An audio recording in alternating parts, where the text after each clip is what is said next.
नमस्कार, मेरा नाम हिमांशु कुमार है और हम लोग एक यात्रा कर रहे हैं जोधपुर जेल तक। हम परसों से नोखा से पैदल चलना शुरू करेंगे जोधपुर के लिए और करीब 15 दिन हम लोग रास्ते में बात करते हुए जनता से जोधपुर जेल पहुंचेंगे। आप जानते हैं कि जोधपुर में एक पर्यावरण कार्यकर्ता सोनम वांगचुक बंद हैं। सोनम वांगचुक लद्दाख के रहने वाले हैं। इको कम कर दीजिए, बहुत ज्यादा इको है। हाँ, वो लद्दाख के रहने वाले हैं और लद्दाख हमारे देश का लगभग सबसे ऊंचा स्थान है और वो वैज्ञानिक हैं, शिक्षाविद हैं, लेकिन सरकार ने उनको जेल में बंद कर दिया। क्यों? सरकार कहती है देशद्रोही है। क्या देशद्रोह किया उन्होंने? उन्होंने कहा कि चीन अंदर घुस रहा है, एक तो इसको रोको लद्दाख में, और दूसरा लद्दाख का जो संसाधन है, यहाँ के खनिज, यहाँ के पहाड़, इसके बारे में फैसला करने का अधिकार लद्दाख के लोगों को होना चाहिए।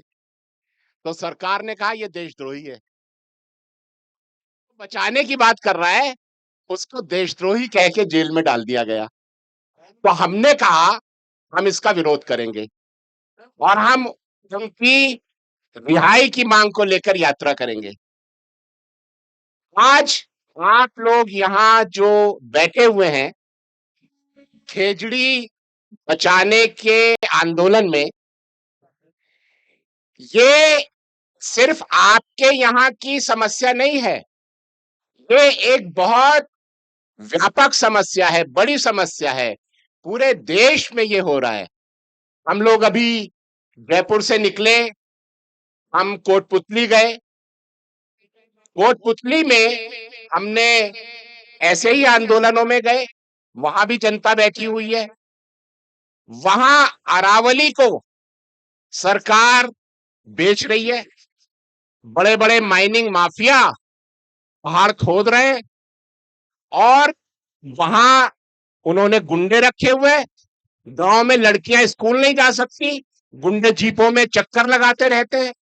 जो गांव वाले अवैध माइनिंग के खिलाफ आंदोलन कर रहे हैं, उनके ऊपर एफआईआर हो रही हैं। एक एक गांव में गांव वालों के ऊपर 50-50 एफआईआर हैं। मैंने वीडियो बनाया, 85 साल की महिला है, उनके गांव की महिला, वो धरने पर बैठी है, उनके ऊपर डकैती का केस लगा दिया, गैंगस्टर एक्ट लगा दिया। सारे देश में इस समय जो बड़े कॉरपोरेट हैं, बड़ी कंपनियां हैं, वो भारत के संसाधनों को लूट रही हैं। जैसे आपके यहां बड़ी कंपनियों के लिए खेजड़ी काटने का सरकार ने छूट दे दी, वैसे ही सारे देश में सरकार कहीं पहाड़ खोद कर बेचने के लिए, कहीं जंगल काट करके जमीन के नीचे लोहा है, कोयला है, एल्युमिनियम है, हीरे है, सोना है, उसको निकाल कर बेचने के लिए आदेश दे देती है, बड़े बड़े कंपनियों को अधिकार दे देती है। लेकिन जिन जमीनों को खोदकर बेचने के लिए, बड़े पूंजीपतियों की तिजोरियां भरने के लिए सरकार आदेश दे देती है, वहां जनता रहती है, वहां लोग रहते हैं और लोग कहते हैं हम अपनी जमीन नहीं छोड़ेंगे, हम अपना गांव नहीं छोड़ेंगे। तो सरकार क्या करती है? सरकार पुलिस भेजती है और गांव वालों को मारती है, हटाती है, जेलों में डालती है, मार डालती है, कत्ल भी कर देती है। बहुत बड़े पैमाने पर लोगों को मारा जा रहा है। और मैं आपको बताऊं कि सारे देश में लोग अपनी जल, जंगल, जमीन बचाने के लिए लड़ रहे हैं। और इस समय हमारी ज्यादातर पुलिस किसको मार रही है? वो मार रही है अपनी जल जंगल जमीन बचाने की मांग करने वाले आम लोगों को। हमारी पुलिस कोई आतंकवादियों को नहीं मार रही, वो देश के दुश्मनों को नहीं मार रही। हमारी पुलिस मार रही है अपना गांव बचाने की कोशिश करने वाले लोगों को, अपना पेड़ बचाने की कोशिश करने वाले लोगों को। यहां पुलिस के ट्रक खड़े हैं चारों तरफ। इसलिए अगर आप लोग सरकार को का ज्यादा विरोध करोगे तो आपको भर भर के जेल ले जाया जाएगा इन ट्रकों में। इन ट्रकों का इस्तेमाल, इस पुलिस का इस्तेमाल होना चाहिए था उन कंपनियों के खिलाफ जो आपके खेजड़ी काटना चाहते हैं, क्योंकि खेजड़ी काटना अपराध है। अपराधी वो है जो खेजड़ी काटने वाली कंपनी है, लेकिन पुलिस उसको नहीं पकड़ेगी। पुलिस आपको डालकर ट्रकों में जेल में ले जाएगी अगर आप सरकार का ज्यादा विरोध करेंगे। ऐसे ही सारे देश में हो रहा है। सारे देश में अपने संसाधनों को बचाने की कोशिश करने वालों के खिलाफ सरकार पुलिस का इस्तेमाल कर रही है। और जो सामाजिक कार्यकर्ता, पर्यावरण कार्यकर्ता अपना जल जंगल जमीन बचाने के लिए लड़ रहे हैं, उनको जेलों में डाला जा रहा है। बहुत बड़ी संख्या में पर्यावरण कार्यकर्ता जेलों में पड़े हुए हैं। और ये जो हालत है, इसके बारे में 3 लोगों ने पहले से चेतावनी दे दी थी।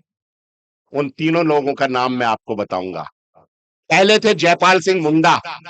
जयपाल सिंह मुंडा भारत की संविधान सभा के मेंबर थे, आदिवासी थे झारखंड के, बाद में संसद सदस्य भी बने।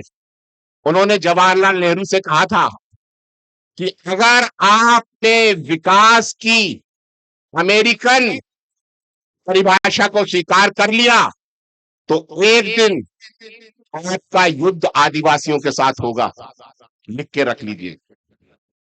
क्योंकि आपको उसके लिए जंगल, जमीन और आदिवासियों की जमीन चाहिए होगी, और आप युद्ध करेंगे और आप मारेंगे आदिवासियों को, क्योंकि आदिवासी अपनी जमीन देगा नहीं।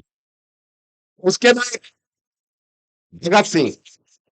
भगत सिंह को जब फांसी की सजा सुना दी गई थी और वो जेल में बंद थे, उन्होंने एक खत लिखा था पंजाब के गवर्नर के नाम। उसमें भगत सिंह ने लिखा था कि आपने फौजी बलों का सहारा लेकर जनता के प्राकृतिक संसाधन और मेहनत कश श्रम लूटने के लिए जनता के ऊपर एक युद्ध छेड़ा है, और ये युद्ध अंग्रेजों के जाने के बाद खत्म नहीं होगा। भले ही अंग्रेज चले जाएं और काले लोग सत्ता पर बैठ जाएं, ये लड़ाई चलती रहेगी। ये लड़ाई तभी खत्म होगी जब इसमें आम मेहनत कश जनता की जीत हो जाएगी। और भगत सिंह ने लिखा कि हमने इस लड़ाई का जवाब देने का फैसला किया है, इसलिए हमें युद्धबंदी घोषित किया जाए और हमें फांसी देने की बजाय गोली से उड़ा दीजिए। ये भगत सिंह ने लिखा है। और तीसरे व्यक्ति जिन्होंने ये बात लिखी है वो है महात्मा गांधी। महात्मा गांधी ने हिंद स्वराज में लिखा, अंग्रेजी विकास का मॉडल शैतानी मॉडल है, क्योंकि अंग्रेजी विकास का मॉडल कहता है विकसित वो है जिसके पास ज्यादा पैसा है, जिसके पास ज्यादा बंगला है, ज्यादा गाड़ी है, ज्यादा पैसा है, वो विकसित है।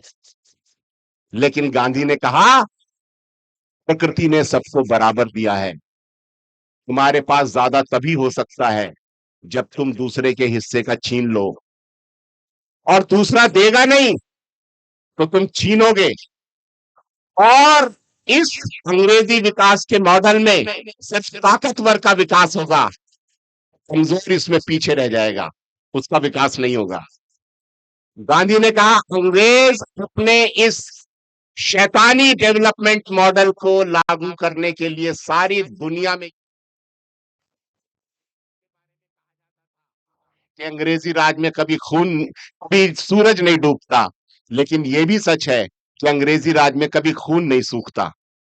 अंग्रेज लगातार सारी दुनिया में युद्ध करते थे। गांधी ने कहा अगर भारत अंग्रेजी विकास का मॉडल अपनाएगा तो भारत किस पर हमला करेगा? गांधी ने कहा लिख कर रख लो, एक दिन तुम अपने गांव पर हमला करोगे। आज वो स्थिति आ गई है।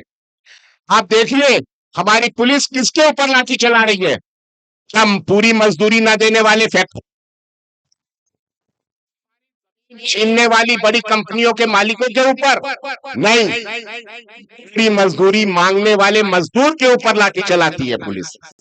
हमारे जंगल जमीन को बचाने वाले गांव वालों के ऊपर लाठी चलाती है पुलिस।